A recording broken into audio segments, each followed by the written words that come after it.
maybe as humans we are built for love, and love comes in different forms. And one specific form of love is through friendships. And sometimes parang minsan nga mas deep pa yung yung relationship mo with your friend in a very spiritual and emotional way.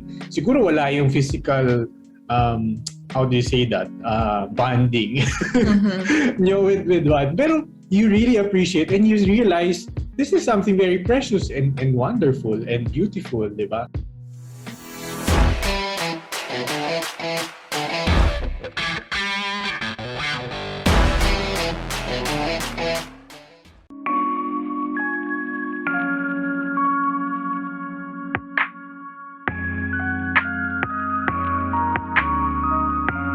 So the next question, can you name an experience when you felt that you almost wanted to leave due to confusion or any difficulty in your vocation?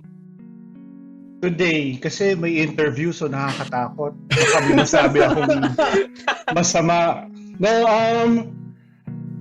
I think there are times, as I said in the beginning, like there was I've been with the brothers for 22 years. There was a time maybe around the end of the 10s and the beginnings of the 11s and 12s na medyo nayanig yung world ko because life isn't perfect and life is difficult and it's full of discomfort. And I think I reached the point na parang I started to question nga, bakit ba ako nandito? But again, I think what saved me ultimately was that experience of being with the students na you realize that you need them as much as they need you, that the reason for you to get up in the morning, even though many things don't seem to make sense or wala kang gana, yung iisipin mo, ay hahanapin ako ng mga kalaro ko sa playground because one of my favorite things as a brother is being the monster in the playground. And then people ask, brother, hinahanap ka ng mga bata nung isang araw, bakit hindi ka daw dumaan? And to me, I think it speaks of a certain purity of intention that while these challenges come to you, while na masakit siya or ayaw mo siyang pagdaanan, in a sense, the nice thing about going through them is it purifies your intentions. Malalaman mo talaga kung bakit ka nandyan. And for me, both vocation and God's presence in my life, I owe it to the many students who accompanied me in that difficult period. Shout out to all the people in Bacolod. I believe some of them are now parang student council na dyan sa DLSU. Yung mga inaalagaan ko ng mga grade 3, grade 4, nandiyan na sila ngayon sa USG. Secret na lang, pero nandiyan sa somewhere. Matanda na siya, college student na yung grade 3. For me, it was my experience in Japan. We have fantasies and parang image of Japan being such a very nice country, and very nice to. Okay naman, it's really a good place to visit. But culturally and historically, Japan is very different.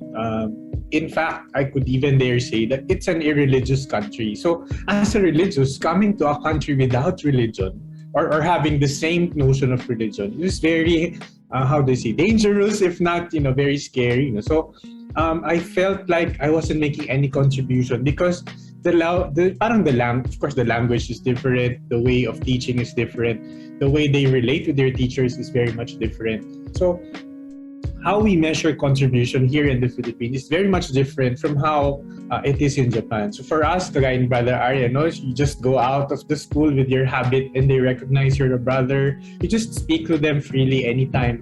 But that's not the case in Japan. It's not that easy. So, and I realize it's actually a usual crisis of missionaries everywhere.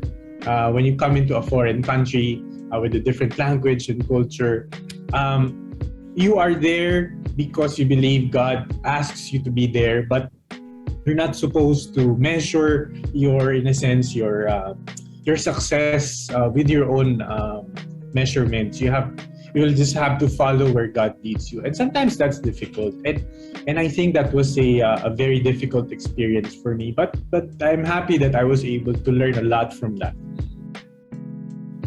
All right. Thank you so much, brothers. A follow-up to this, actually.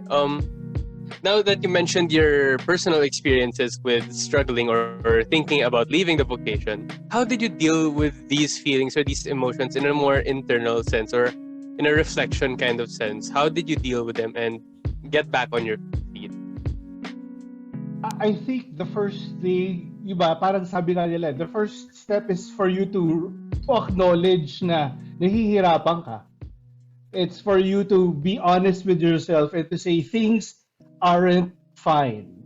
Because kami as teachers, as teachers and as brothers, we're supposed to be competent. We're supposed to know all the answers to our students' questions. So we're never, in a sense, parang we're conditioned to think that we're not supposed to not know what we're doing.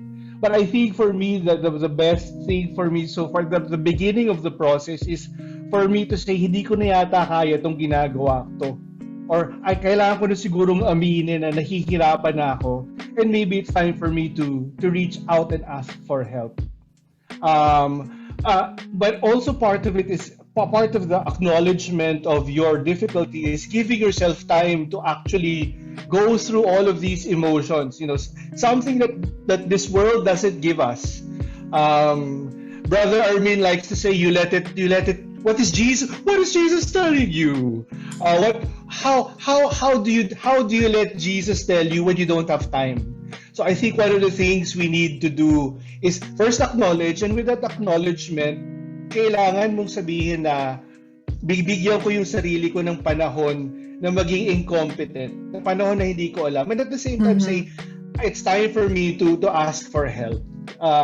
That to me, the first part, yun yung very critical because we like to deny. Our society likes to push things away. And I think that's one thing we should fight against. I think we should also look at it as an opportunity for growth. And I think for me, the first step really is to rest. Natatawa ako sa parallel, pero parang workout, di ba?